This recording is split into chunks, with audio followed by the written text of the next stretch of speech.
얻으신 줄 알고 우리 한 목소리로 읽겠습니다. 시작. 예수 그리스도의 종 바울은 사도로 부르심을 받아 하나님의 복음을 위하여 택정함을 입었으니. 아멘. 로마서 1장 1절을 지금 한 달째 설교를 하고 있는데 그만큼 중요한 내용들이 많이 담겨져 있기 때문이다라는 거죠. 오늘은 특별히 지난주에 이어서 부르심과 보내심이라고 하는 제목으로 말씀을 나누게 될 건데, 제가 지난주에도 말씀을 드렸지만 부르심에도 누가 우리를 불러줘야 된다 그랬죠. 또 보낼 때도 누군가가 우리를 보내야 가는 거라 그랬죠. 즉 그 안에는 우리 인간의 연약함, 나약함들이 다 들어있는 내용들이다라고 제가 여러 차례 설명을 해드렸습니다. 그래서 성도는 이 세상의 실체를 직면하게 될 때 안타깝고 슬프고 외롭고 때로는 고통스러운 것이다 라고 말씀을 드렸습니다. 여러분, 왜 성경에 빛이신 예수님께서 이 세상에서 웃으셨다라는 구절이 한 구절도 없을까요? 우셨다라고 하는 구절은 있죠. 그런데 웃으셨다라고 하는 구절은 성경에 단 한 구절도 나오지 않습니다. 이게 여러분 우연일까요? 네, 이것은 우연이 아니라 필연인 거예요. 왜 그러는가? 여러분, 빛이신 예수님이 이 세상의 실체를 올바로 직면하게 되어질 때 여러분 어떤 모습이었을까? 여러분 생각해 보시면 예수님이 웃으실 일이 없었겠죠. 그죠? 여러분, 빛에 속한 이가 어두움에 둘러싸여 사는 것이 얼마나 힘이 드는 것인지 단적으로 보여주고 있는 거예요. 자, 우리가 오늘 이사야서 52장을 잠시 한번 보고 가겠습니다. 이사야서 52장 13절에서 14절에 있는 말씀을 보도록 하겠습니다. 같이 보겠습니다. 시작. 보라, 내 종이 형통하리니 받들어 높이 들려서 지극히 존귀하게 되리라. 벌써 여기 볼까요? 시작. 전에는 그의 모양이 타인보다 상하였고, 저 누구예요? 그가 누구라 그랬죠? 예수님의 모양이 타인보다 상하였고 예수님의 모습이 사람들보다 상하였으므로 많은 사람이 그에게 대하여 놀랐거니와 라고 되어 있어요. 여러분, 예수님이 이 세상에 속해서 어떤 모습으로 보이셨다는 겁니까? 다른 모든 인생보다 얼굴이 상하고 휘 늙었다라는 거예요. 그래서 30이 갓 넘으신 예수님을 보고 여러분 바리새인들이 뭐라 그랬어요? 50도 안 된 것이라고 이야기했죠. 여러분, 그렇게 예수님은 여러분 굉장히 상한 모습으로 사람들에게 보였다라는 것을 우리에게 설명해 주고 있는 겁니다. 여러분, 나이 30에 50이 가까운 사람으로 보여졌다라는 뜻이죠. 여러분, 빛이 어두움과 섞이지 못하는 거예요. 거기에서 상함과 탄식함이 쏟아지게 되는 것입니다. 그래서 예수님은 이 세상에서 그래서 웃으셨다라고 하는 기록이 없는 거예요. 게다가 빛은 이 세상의 어두움을 밝히시기 위해 자신이 어두움을 경험하게 돼요. 그게 하나님의 나라의 삶의 원리죠.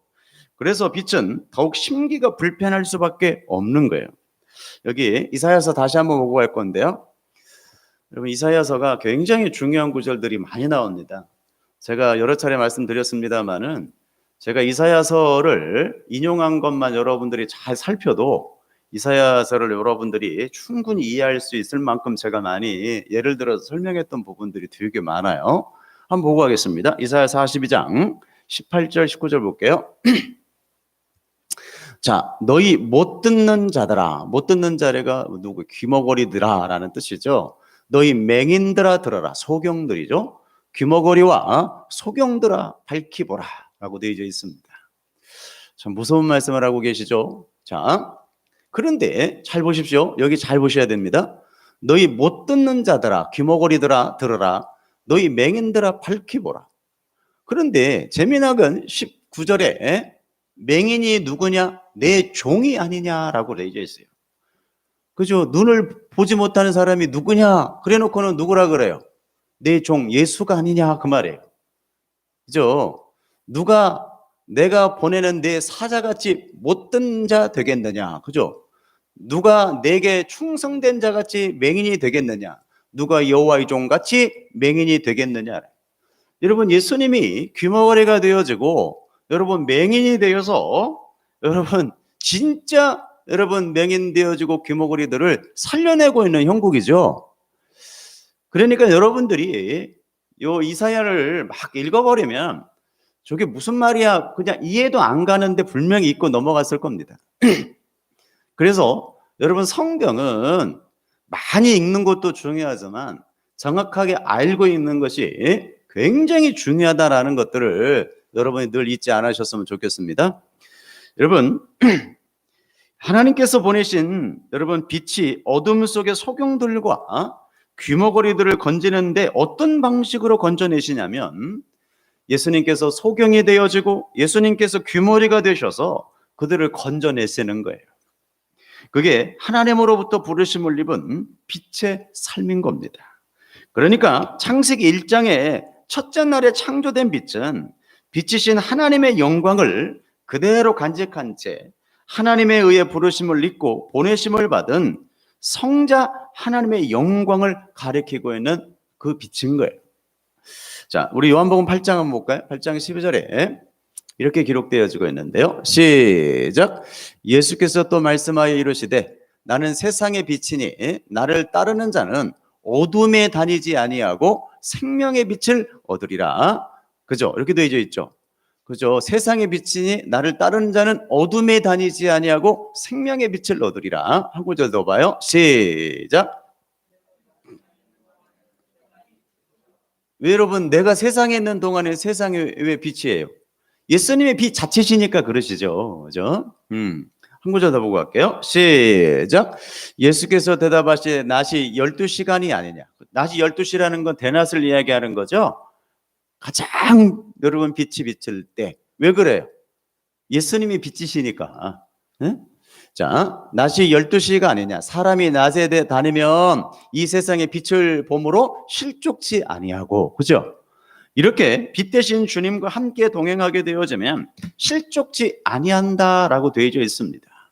그러면 여러분 빛 대신 주님과 동행하지 못하게 되어지면 어떻게 될까요? 예, 어둠에 다니게 되겠죠.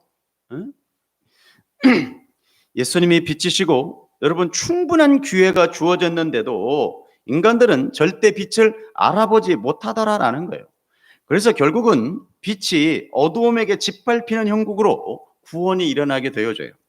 그러나 하나님의 나라의 삶의 원리는 그렇게 약한 자가 되고 어둠에 몰리는 모습으로 승리를 거머쥐게 되는 거예요. 이들을 뭐라 그래요? 눈을 뜬 자라고 부르는 거예요. 여러분, 그래서 우리는 약함, 우리 어둠에 몰리는 모습으로 승리를 거머쥔다 그랬어요.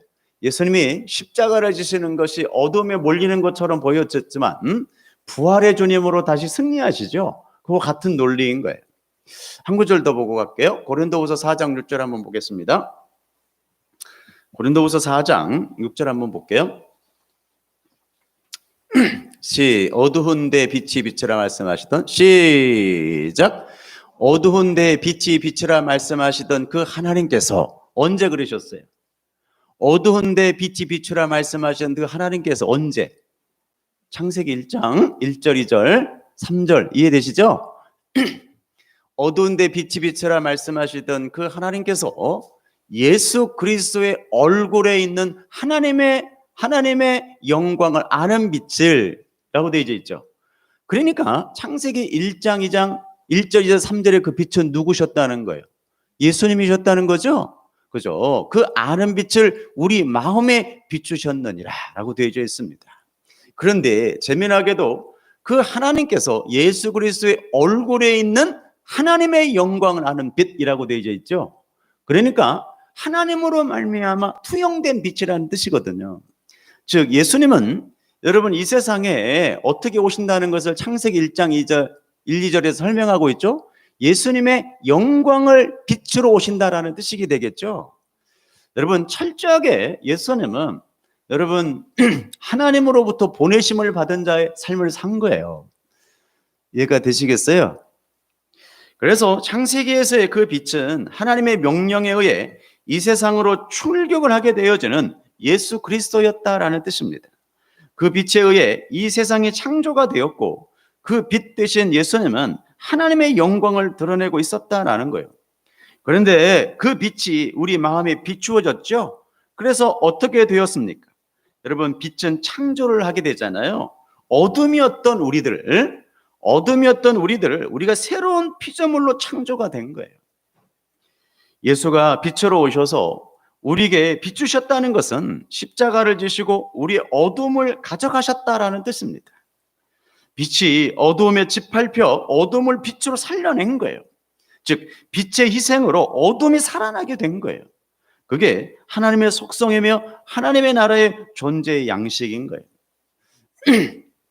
제가 다시 지금 요한계시록을 한 구절 한 구절 정리하라고 시간을 좀 꽤 오랜 시간을 보내고 있어요.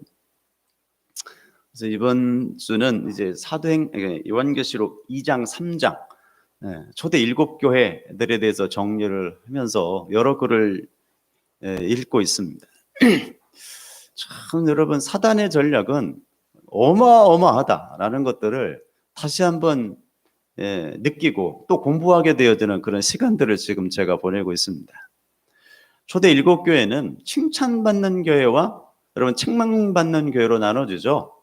물론 그 책망받는 교회도 구원을 얻는 사람들이 있었어요. 그런데 몇 안 되었지만 그런데 사단의 공격은 굉장히 집요하다라는 것들을 새삼 느끼게 되어져요. 그래서 초대 7교회 보내는 그 각자의 내용이 조금씩 달라요. 이렇게 사단들이 공격해 들어올 거니까 너희들은 정신을 바짝 차려라 그 얘기거든요. 응? 여러분 지금도 똑같아요. 여러분.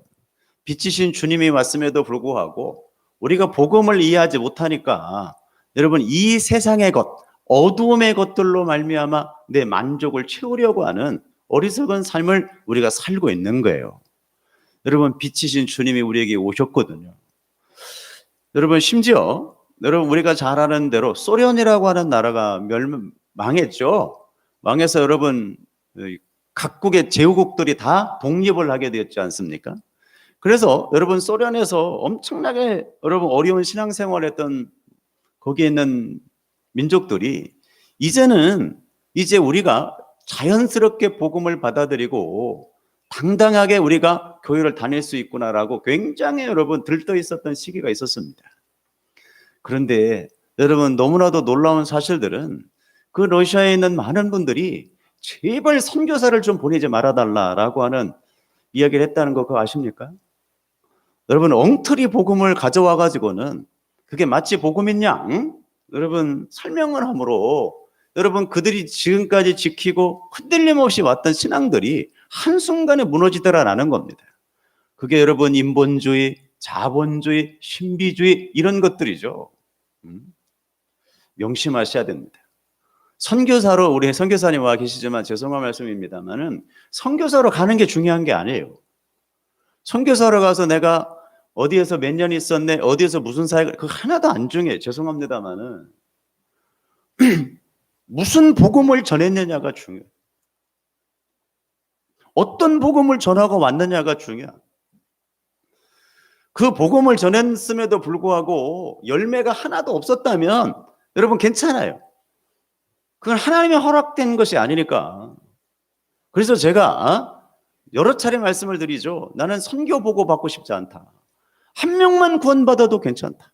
그게 하나님의 섭리라면 우리는 그것에 순종하며 살아야 되는 거거든요. 사랑하는 여러분 사단의 전략은 나중에 제가 요한계시록을 충분히 설명해 드리겠습니다만은 발람과 니골라당의 여러분 교훈에 밀려서 지금 엄청나게 여러분 교회에 밀려들고 있다는 거 여러분 인지하셔야 되는 것입니다. 여러분 이스라엘 백성들이 그렇게 빛이신 주님이 왔음에도 불구하고 어둠이 그 빛을 인식하지를 못하는 거예요. 여러분, 애굽에서 이스라엘이 나올 때에, 여러분, 이스라엘이 이 애굽에서 나올 때 애굽에 캄캄함이 덮였다는 거 잘 아시죠? 그 어둠에 빛이 비추게 되자 어둠이었던 이스라엘이 가나안으로 빠져나오게 되는 거예요. 그런데 그 빛이 어떤 방식으로 비춰지죠? 어린 양의 희생으로 번제단의 제물의 모습으로 비춰지더란 말입니다. 그게 유월절이죠. 광야 40년 동안 이스라엘을 이끌었던 불기둥과 구름기둥도 바로 그런 역할을 하는 거예요. 여러분, 불기둥과 구름기둥 여러분 잘 아시죠? 그 불기둥과 구름기둥이 따로따로 있었다라고 사람들이 생각을 해요. 전에 제가 이거 설명해 드렸어요. 많은 분들이 낮에는 더우니까 불기둥, 구름기둥으로 이렇게 덮여 있고, 그죠? 밤에는 추우니까 불기둥으로 이렇게 덮여 있고, 이런 그림들을 여러분 상당히 봤을 겁니다. 죄송합니다만은 그런 모습이 아니에요. 여러분, 이 불기둥과 구름기둥이라고 하는 것은 여러 차례 설명해 드렸죠. 하나님의 현현이라고 말씀드렸어요. 하나님의 현현인 것이지, 여러분, 그것이 실제로 그렇게 떠 있었다라고 하는 것에 우리는 주의를 기울여야 되는 것입니다. 그런데 여러분, 하나님은 내가 그 불기둥과 구름 속에 있었다라고 말씀을 하세요. 그래서 제가 하나님의 현현이라고 부른 거예요. 그런데 그 불이 이스라엘을 인도하여 약속의 땅에 집어넣죠. 그것 또한 새 창조의 모형인데, 여러분, 왜 불기둥일까요, 여러분? 왜 불기둥이에요? 이스라엘이 어둠이었다라고 하는 반증입니다. 우리 하람이 좀 위험한데.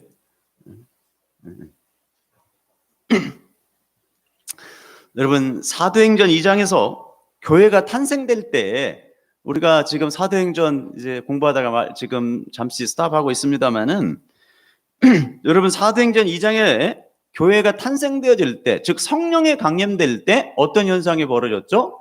불의 혀같이라는 단어가 나오죠.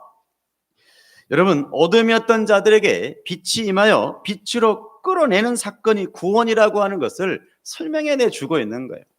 그래서 불같이 바람같이 임하소서라는 말이 있죠. 여러분, 왜 불같이 구름같이 바람같이예요? 여러분, 전부 다 하나님의 현현을 나타내는 단어예요. 바람, 그죠? 르하으, 하나님의 전부 현현을 가리키는 단어거든요. 그런데 하나님께서 우리를 빛으로 비추시고는 우리에게도 너희는 세상의 빛이라고 선언해 버려요. 그리고는 빛의 삶을 살라고 명령을 합니다. 한번 보겠습니다. 자, 에베소서 5장 8절 한번 볼까요? 시작. 너희가 전에는 어둠이었더니 이제는 주 안에서 뭐라? 이 빛이에요, 여러분들은. 정말 여러분들이 예수님을 생명으로 가지고 계시다면 여러분이 빛이 맞습니다. 아멘. 너희는 주 안에서 빛이라 라고 되어져 있죠. 그러면서 뭐라고 되어져 있죠? 빛의 자녀들처럼 행하라 라고 되어져 있습니다. 여러분, 우리는 이미 빛입니다. 아멘. 그러면 빛의 자녀들처럼 행하라 라는 단어는 어떤 의미를 담아내고 있을까요? 자, 행하다라고 하는 것들이 뭔지 좀 하나하나 좀 살펴보도록 할게요. 여러분, 성도는 빛에 의해서 어둠에서 나와서 다시 어둠에게 먹히는 빛의 삶을 살게 되어져요. 그런데 성경의 그러한 성도의 삶을 착한 행실이라고 부르고 빛의 자녀다운 삶이라고도 불러요. 한번 보겠습니다. 우리가 공부했던 마태복음 5장 한번 보고 하겠습니다. 여기 똑같은 단어가 나오죠. 너희는 세상에 뭐라고요? 빛이라 그래요. 그런데 그 빛은요, 재미나게도 산 위에 있는 동네가 숨겨지지 못할 것이요, 사람들이 등불을 켜서 말 아래 두지 아니하고 등경에 두나니 이러므로 집안 모든 사람에게 비추느니라 라고 되어 있어요. 그러니까 여러분, 빛은 세상 사람들이 알아본다는 거예요, 못 알아본다는 거예요? 못 알아봐요. 그런데 여러분들이 행하는 그 빛은 여러분 알아봐요. 왜? 다르니까요. 한번 봅시다. 여러분, 여러분이 생각하는 착한 행실과 성경이 이야기하는 착한 행실이 달라요. 쟤들은 뭐가 다르네? 이렇게 인식을 하는 거예요. 네. 자, 한번 볼게요. 이같이 보세요. 이같이 너희 빛이 사람 앞에 비치게 하여 그들로 너희의 착한 행실을 보고 하늘에 계신 너희 아버지께 영광을 돌리게 하라라고 되어 있죠. 그 빛의 삶을 뭐라고 되어 있어요? 착한 행실이라 그러죠. 응? 그죠? 여러분 아까 빛의 삶을 살아라라고 되어 있는데 그 빛의 삶은 무슨 삶? 착한 행실이라 그래요. 맞나요? 응.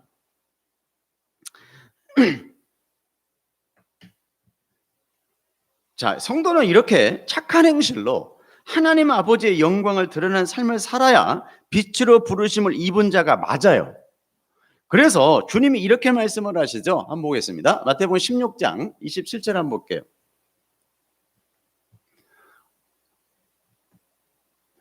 같이 읽을까요? 인자가 시작. 인자가 아버지의 영광으로 그 천사들과 함께 오리니 그때에 각 사람이 뭐 한 대로? 행한 대로 갚아준대요. 굉장히 중요한 말이죠. 반드시 여러분 행한 대로 주님이 갚아줍니다. 아멘. 네. 그러니까 또 여러분 얼른 내가 어떤 행함을 했지 이렇게 생각하시는 분들이 계실 것 같아요.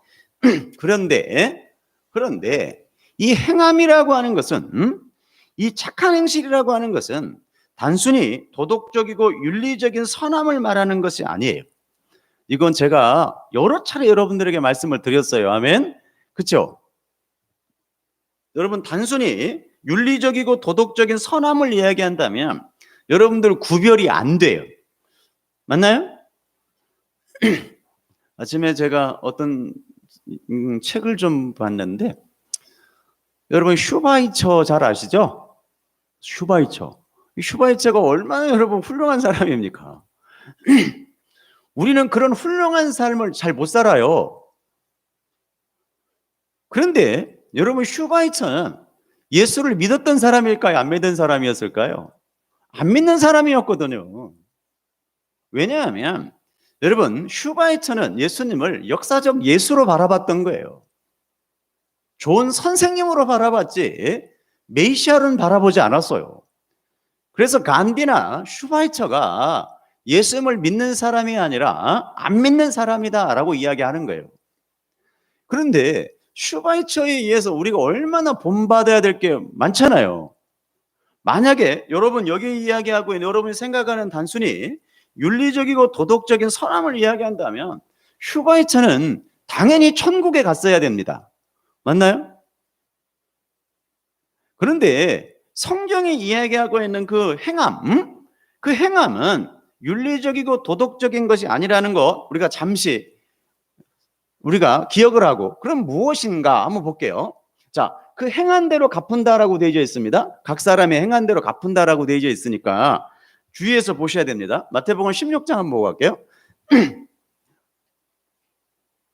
똑같은 25절 앞에 있는 25절 26절을 봐요. 자, 이게 중요한 거예요, 여러분. 시작. 누구든지 제 목숨을 구원하고자 하면 잃을 것이요 누구든지 나를 위하여 제 목숨을 잃으면 찾으리라. 사람이 만일 온 천하를 얻고도 제 목숨을 잃어버리면 무엇이 유익하리요? 사람이 무엇을 주고 제 목숨과 바꾸겠느냐? 보세요. 그리고는 27절로 이어지는 거예요. 이해가 되세요? 그러면 앞에서 나오는 그 행함은 어떤 행함을 이야기해요? 누군가가 답을 했어요. 다시 갑니다. 자, 잘 보고 가요, 여러분. 그 성경을 막 읽으면 우리가 이해가 안 되는 거. 그래서 시작. 누구든지 제 목숨을 구원하고자 하면 뭐 할 것이요? 잃을 것이요. 누구든지 나를 위하여 제 목숨을 뭐 하면? 잃으면 뭐 하리라? 예, 찾으리라. 사람이 만일 온 천하를 얻고도 제 목숨을 잃으면 무엇이 유익하리요? 사람이 무엇을 주고 제 목숨과 바꾸겠느냐라고 되어 있죠. 그러니까 각 사람의 행한 대로 갚은다. 그래서 행함은 어떤 행함을 이야기하는 거예요? 읽었잖아요, 여기 금방. 어떤 행함요? 여기 있잖아요. 누구든지 나를 위하여 제 목숨을 잃으는 행함. 맞나요? 응? 이해되셨어요? 그걸 뭐라 그래요? 우리가 안 죽잖아요. 그 성교회 가가지고 너 예수 믿을래? 안 믿을래? 믿는다면 죽이고 그 죽음이에요? 아니에요, 여러분. 그렇게 안 해도 얼마든지 그거 할 수 있다고 그랬어요. 여러분, 선교 안 가도 보세요. 여러분, 우리 민족의 열사들 보십시오. 뭐 전태일 열사 뭐 이런 분들 계시잖아요. 그분을 비방하고 싶은 마음은 죽어도 없어요. 기독교에 있어서 제 목숨을 잃은 것이 무엇이냐를 설명해 주려고 하는 것이지, 전혀 여러분 오늘 유튜브 방송에 나가니까 제가 이게 좀 조심하는데 그분을 폄하하거나 여러분 역사적으로 평가절하하려고 하는 의도는 전혀 없습니다. 그러나 기독교가 이야기하는 제 목숨을 잃으면이라고 하는 내용과는 전혀 다른 거다라는 것을 설명하려고 하는 것뿐입니다. 이해가 되셨어요? 기독교에서 나를 위하여, 예수님을 위하여 제 목숨을 잃으면이라고 하는 것은 뭘 의미하는 거예요? 내 자아가 부정되어지고 죽어가는 것을 의미하는 거라 그랬죠. 그게 기독교에 있어서 제 목숨을 잃으면이에요. 그 행함을 내놓으라는 겁니다, 여러분. 그래서 제가 여러분 성령의 9가지 열매 하면서 무슨 열매라 그랬어요? 토탈, 자기 부인의 열매라 그랬죠. 네, 기억이 안 나요? 네, 괜찮아요, 안 나요. 제가 다시 복습해 주잖아요. 여러분, 성령의 9가지 열매는 내가 부인되어지는 열매라 그랬어요. 무슨 일? 그 열매, 그 행함을 내놔라는 겁니다. 만약에 그 행함이 없냐? 그 행함이 없니? 그러면 그 행함대로 내가 갚아주겠다라는 뜻이에요. 이해가 잘 되십니까? 어렵지 않으리라 생각을 해요. 여러분, 주님께서 제 목숨을 구원코자 하며 잃을 것이고 제 목숨을 잃으면 찾을 거라고 해요. 그리고는 그 행실대로 나중에 반드시 갚아주겠다라고 이야기합니다. 그렇다면 빛으로 부르심을 입은 자들이 어떤 삶으로 보내심을 받았다는 이야기예요. 이 땅에 여러분들은 자기 목숨을 잃는 삶으로 보내졌다라는 뜻입니다. 이 세상에. 그것이 빛의 삶이며 참빛인 예수님의 삶이 바로 그런 거였어요. 그래서 예수님의 삶이 뭘로 결론이 나요? 십자가의 죽음으로 결론이 나는 겁니다. 아멘? 이해가 되시겠죠? 십자가의 죽음으로 결론이 나요. 즉 우리의 신앙의 모습이 여러분이 살아나는 것이 아니라 여러분들이 지금 여러분의 자아가 죽어가고 있다면 여러분 성경이 이야기하고 있는 착한 행실, 행함 있는 열매를 지금 맺고 있는 중인 거예요. 그게 여러분들이 생명을 얻는 유일한 길이니까요. 물론 어둠이 다 사라지게 되었을 때 그 빛의 삶은 그야말로 빛을 발하게 되어져요. 그게 어디서? 이 땅에서 하나님의 나라에서예요. 그러나 하나님이 정하신 때까지 빛과 어둠이 공존하는 기간 동안에는, 그죠? 지금이 빛과 어둠이 공존한 때죠. 우리는 빛인데 세상은 어둠이니까, 그죠? 이렇게 공존해. 또 죄송합니다만은 내 안에도 빛과 어둠이 공존하죠. 괜찮아요, 여러분. 괜찮아요. 왜? 언제까지 그게 계속된다 그랬어요? 죽을 때까지 계속된다 그랬어요? 그런데 중요한 것은 뭐냐면 인식을 하고 있느냐 못하고 있느냐가 중요해요. 내가 그 빛과 어둠이 공존하고 있어서 그 빛과 어둠이 치열하게 지금 전투를 하고 있느냐 안 하느냐가 되게 중요한 거예요.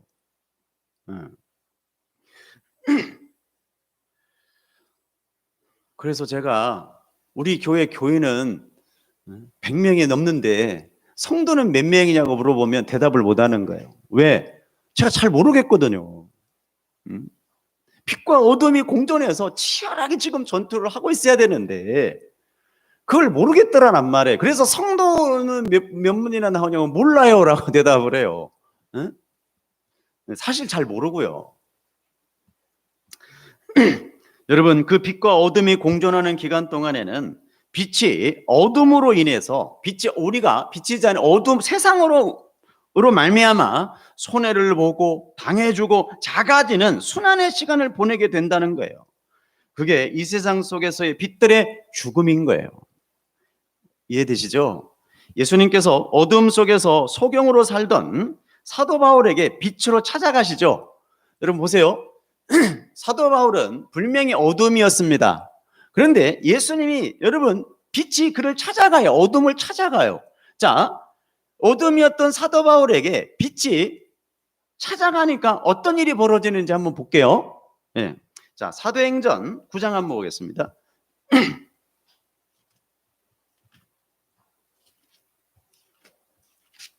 자, 사도행전 9장 15절.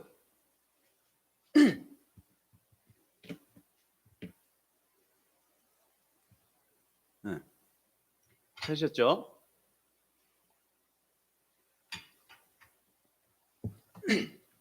시작. 주께서 이르시되 가라. 이 사람은 내 이름을 이방인과 임금들과 이스라엘 자손들에게 전하기 위하여 택한 나의 뭐라? 택한 나의 그릇이라. 여기까지면 얼마나 좋을까요? 그 다음 절은 별로 안 읽고 싶은데요. 한번 볼게요. 시작. 그가 내 이름을 위하여 얼마나 고난을 받아야 할 것을 내가 그에게 보이리라. 여러분, 사도 바울은 예수님 만나기 전에 숭숭장구하며 살았던 인물입니다. 맞죠?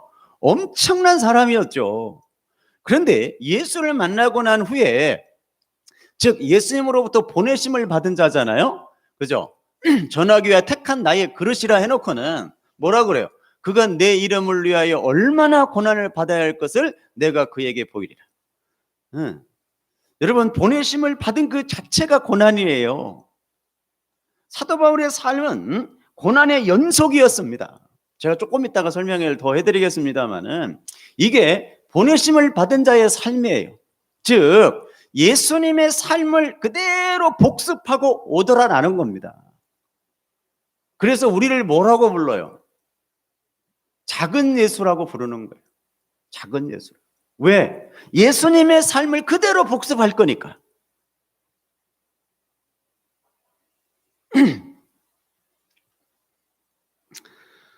여러분, 빛이 소경인 바울에게 찾아가서 그를 어두움에서 빛으로 불러냈는데 그 삶이 참 빛이신 예수님의 삶처럼 고난받는 삶이 될 것을 천명하고 있어요.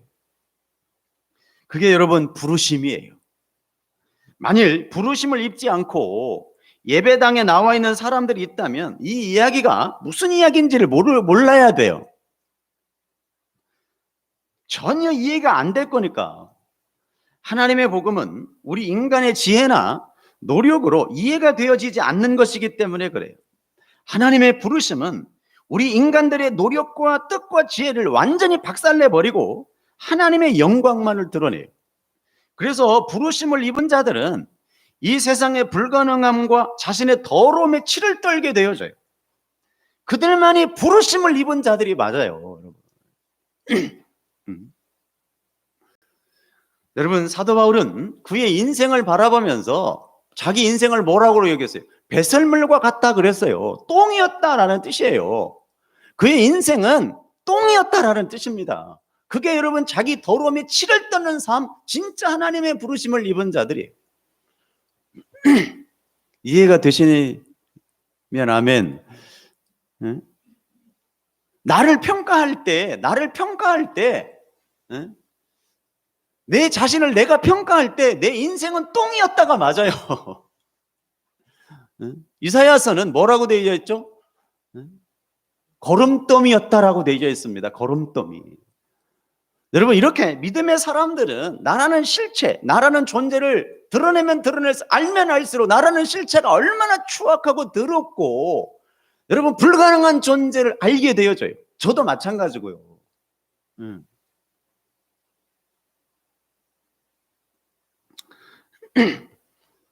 여러분, 그래서 사도 바울이 고린도후서 12장에서 한번 고린도후서 12장 한번 보고 갈게요. 여기 PPT에 없으니까 성경을 좀 봅니다. 고린도후서 12장 9절에서 10절 한번 볼게요.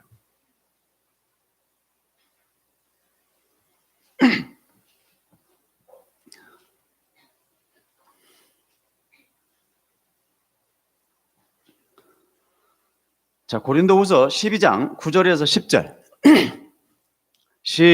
나에게 이르시기를 시작.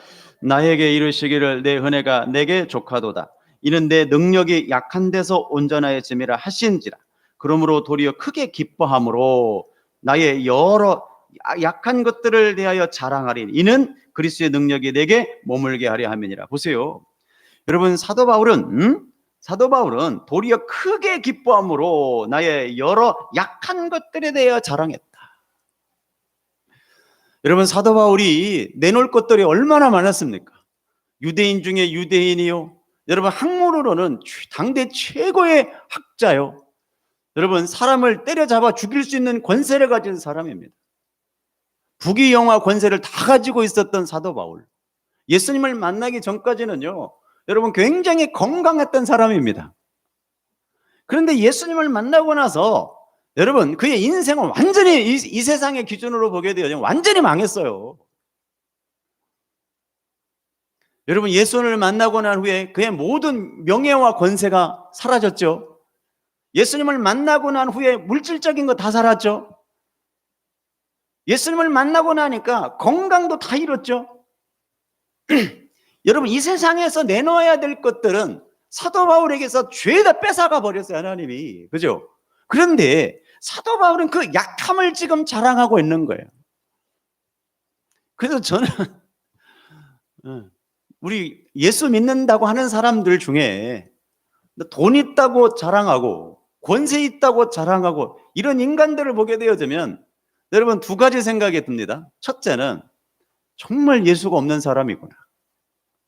그게 첫 번째. 두 번째는 정말 저가 예수님이 있는 사람, 그 후에 있을 그 어마어마한 고난은 어찌할꼬 라는 여러분, 안타까움들이 있습니다. 하나님이 가만히 안 둘 거거든요. 무슨 얘기인지 아시죠? 왜?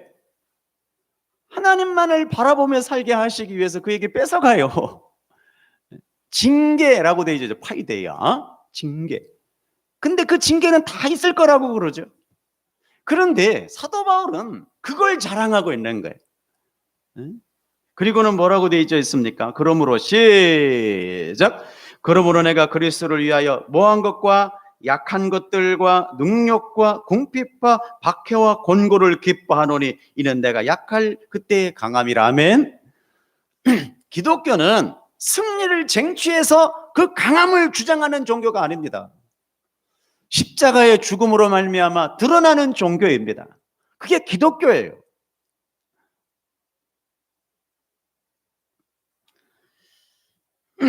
여러분, 자신의 약함을 쭉 나열하고 그것을 자랑합니다. 그게 내가 부르심을 입었다는 증거고 내가 사도라는 증거라는 거예요, 여러분. 여러분은 지금 누구에게 여러분의 약함을, 부족함을 나열하면서 그것을 여러분의 자랑을 삼으신 적이 있으신가요?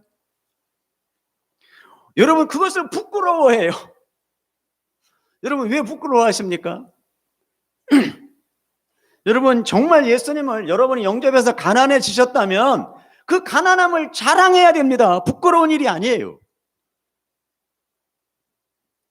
왜 여러분 교회는 망했다가 부자 된 사람들만 여러분 간증시킵니까? 왜 그래요? 나도 그렇게 되고 싶다고 하는 욕망에서 일어나는 자기 자랑의 여러분 근거거든요.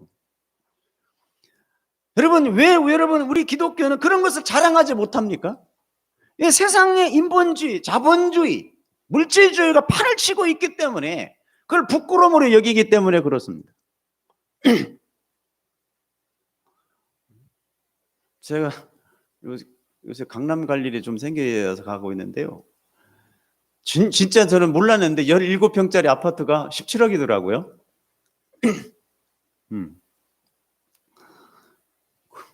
그래서 저도 아파트에 산다. 나 임대 아파트에 살아요. 그랬더니 사람들이 껄껄껄 웃어요. 자랑거리도 아니지만 부끄러운 일은 도덕은 아닙니다. 그게 왜 부끄러움입니까?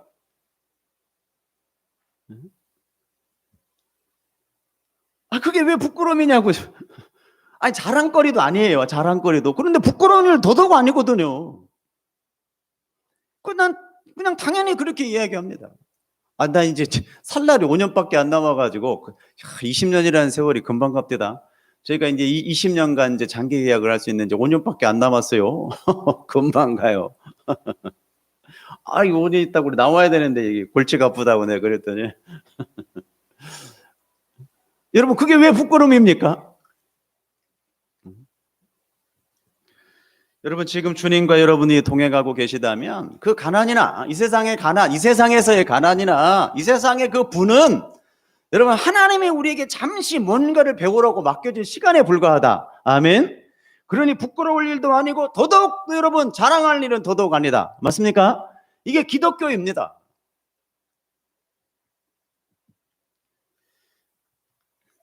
그래서 여러분 우리의 인생에 예수님이 필요한 거예요. 여러분 우리 예수님이 하나님의 나라에 대해서 뭐라고 설명하고 계시죠? 내가 다 이루었다 그러죠. 여러분 예수님이 다 이루었대요. 그런데 하나 물어봐요. 예수님이 다 이루실 때 여러분들은 거기서 뭐 한 게 있나요? 예수님이 다 이루셨다 그러셨죠. 그런데 여러분들이 그 다 이루심 앞에 여러분이 인생에 뭐 보탠 거 있으시나요? 보탠 것도 없는데 우리 주님이 이미 다 이루셨다고 말씀하시죠. 그런데 여러분 세상 종교는 뭐죠? 계속 정진하라예요. 불교도 계속 정진하여 여러분 너가 신의 존재 최고의 선에 이르라. 여러분 철학도 여러분 계속 정진하여 최고의 지고의 선에 이르라. 이것이 여러분 세상 종교의 여러분 끝입니다. 그런데 어떻게 된 것이 오늘 우리 기독교가 그걸 닮아가요. 너도 계속 정진하여 최고의 지고의 선에 이르라. 이걸 교회에서 가르쳐. 마치 그게 복음이냐? 아니에요, 여러분. 그건 플라톤이 이야기한 거예요.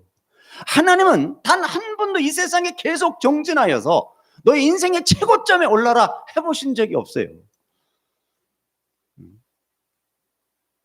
그런데 언제부터인가 발람과 니골라당의 여러분 교훈들이 교회 안에 들어오면서 마치 그것이 복음으로 둔갑해 버린 거예요.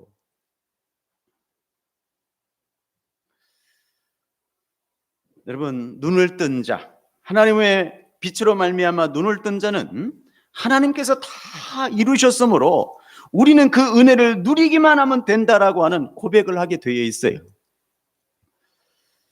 이 역사와 인생 속에서 경험하고 체험해야 하는 거예요. 그래서 성도의 옷을 여러분 죄송합니다. 성도들은 그래서 웃을 일이 별로 없는 거예요. 여러분 그래서 많이 외로울 거고 많이 슬플 거고 많이 아플 겁니다. 그러나 그 외로움과 고통과 슬픔, 아픔이 소망에서 믿음 안에서 기쁨으로 감지가 될 거예요. 아멘. 그게 진짜 기쁨. 여러분 그래서 사도 바울이 항상 기뻐하라고 하는 것은 그런 기쁨 이해가 되시죠? 하나님이 그 이루어 놓으심을 찬양하는 그런 기쁨 인 거예요. 여러분 그걸 모르는 자들은 유기된 자들이라고 합니다. 자기들의 고정화와 형식화 가짜 세상에서 여기가 좋사오니 초막셋을 짓되 하나는 누구를 위하여 하나는 누구를 위하여 이해되시죠? 누가 그랬어요? 베드로가 그랬어요. 베드로가 여기가 좋사오니 보세요 여러분 사도 베드로는 원래 어떤 자에 불과했다? 어두움, 그죠? 정말 세상의 끝판왕 베드로 맞나요? 그런데 하나님의 은혜가 그를 덮으니 하나님의 사람이 되어져서 여러분 십자가에 못 박혀 죽음을 당하더라 이 말입니다. 아멘. 그게 신앙생활입니다. 자, 우리 데살로니가 후서 8절 9절 한번 볼까요?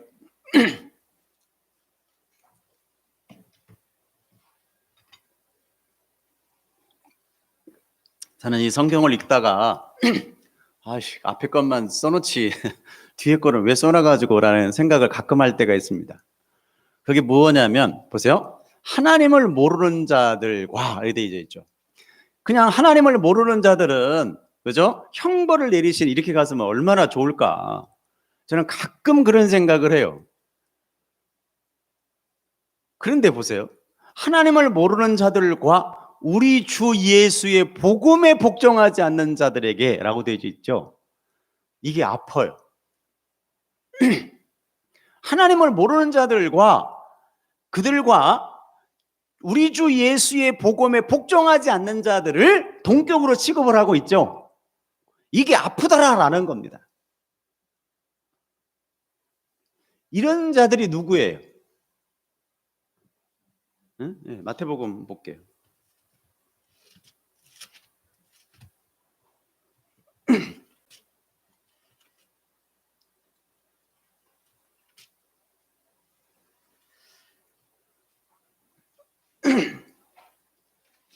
네, 제가 어디 읽으시려고 하는지 아시죠?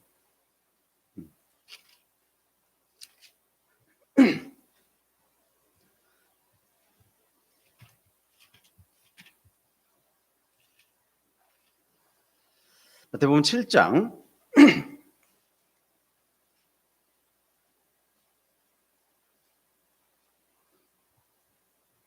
21절 시작. 나더러 주여 주여 하는 자마다 천국에 들어갈 것이 아니요 다만 하늘에 계신데 아버지의 뜻대로 행하는 자에 들어가리라 그러죠. 그런데 제가 여러분 이걸 읽어드리려고 그런 게 아니고요.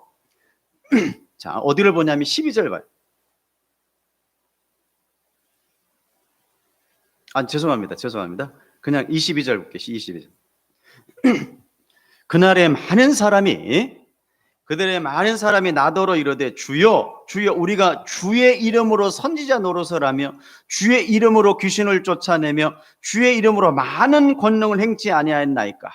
그때 내가 그에게 밝히 말하되 내가 너희를 도무지 알지 못하니 불법을 행한 자들아 내게서 떠나가라 하리라 라고 되어져 있어요. 그런데 여러분 이거 제가 산상수훈 하면서 공부를 했는데 아마 잊어버렸을 것 같은데 이들은 진심으로 이렇게 하는 것이 예수 믿는 거라고 생각을 했어요. 무슨 얘기인지 이해가 되세요? 진심으로 이들은 이거 내가 예수 믿는 거야 이렇게 생각을 하고 이렇게 신앙생활을 한 거예요. 그런데 성경은 뭐라 그러냐면 그들을 우리 주 예수의 복음에 복종하지 않는 자라고 선언하는 거예요. 이해가 되셨죠? 그래서 아프더라 이 말입니다. 그래서 삼가 조심하고 또 조심하게 되는 거예요. 그래서 우리가 복음인가 복음이 아닌가를 늘 분별하면서 고민해야 돼요. 여러분, 그래서 여러분들에게 가장 중요한 것들을 제가 설명해 드리고 있는 것은 뭐예요? 그래서 교회라고 하는 것은 제가 뭐라고 설명해 드렸죠? 교회라고 이름하는 것은 첫 번째가 뭐라 그랬어요? 우리 하이델베르크 하면서도 공부했잖아요. 교회는 뭐가 해야 돼? 바른 교리가 선포되어져야 되고 둘째, 바른 성례가 행해져야 된다. 그래서 바른 교리로 여러분들이 설교를 들어야만이 뭐가 생겨요? 분별이 생기는 거예요. 이게 복음이구나 복음이 아니구나. 여러분 신앙생활은 죄송합니다마는 단판 승부입니다. 다음이 없어요. 여러분이 죽는 순간 천국과 지옥으로 바로 나눠져요. 단판 승부예요. 뭘 그렇게 확신해서 여러분 그렇게 하고 계십니까? 이들 또한 주의 이름으로 선지자 노릇을 하며 주의 이름으로 귀신을 내어 쫓으며 주의 이름으로 병든 자를 고쳤는데 전부 다 이렇게 하는 것이 예수 믿는 것이라고 생각하고 신앙생활을 해온 거예요. 그것을 뭐라 그러냐면 사도 바울은 우리 주 예수 복음에 복종하지 않는 자라고 되어져 있습니다. 그들에게 뭐가 내리리니? 형벌을 내리시리니 이런 자들은 주의 얼굴과 그의 힘의 영광을 떠나 영원한 멸망의 형벌을 받으리라. 아멘. 이게 두려운 거예요, 여러분.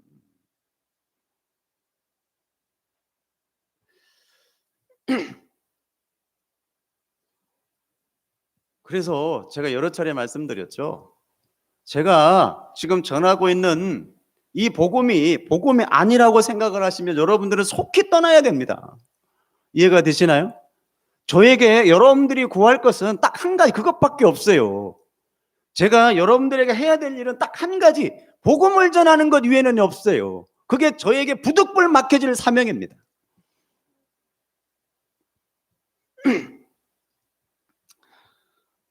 마지막으로 말라기 4장을 보고 오늘 설교를 마칠까 합니다. 말라기 4장.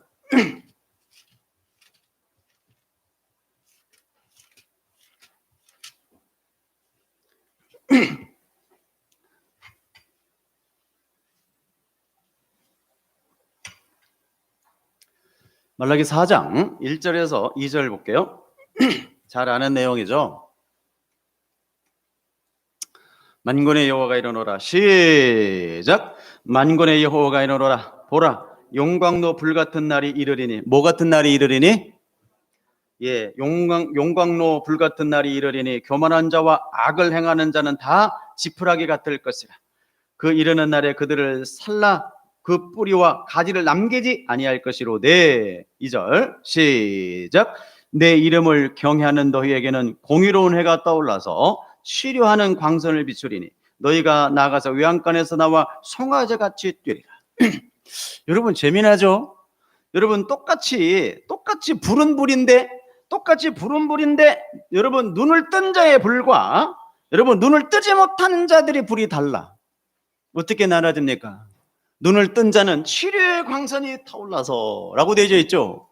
눈을 못 뜨는 자들은요, 용광로 불에 집어 던져서 그 뿌리까지 싹 태워버리겠다라고 되어 있죠.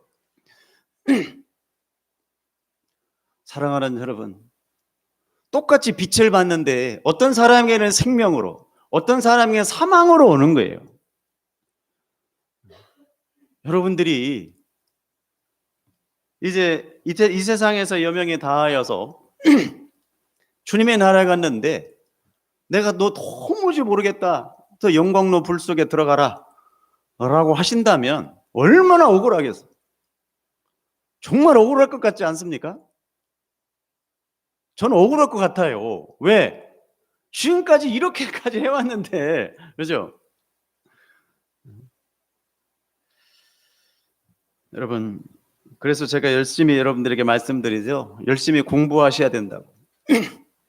그래서 정말 빛인가 빛이 아닌가를 구별해내고 복음인가 복음이 아닌가를 구별해내어줘서 여러분 정말 생명의 빛으로 여러분이 나가셔야 된다. 왜? 이 세상은 여러분 한 판, 두 판, 세 판이 없어요. 단판 승부로 끝나요. 그러므로 여러분들이 정말 복음을 잘 이해하고 빛된 자의 삶을 살아가셔서 주님의 영원한 나라에 임하시기를 주님의 이름으로 축복합니다. 기도하겠습니다.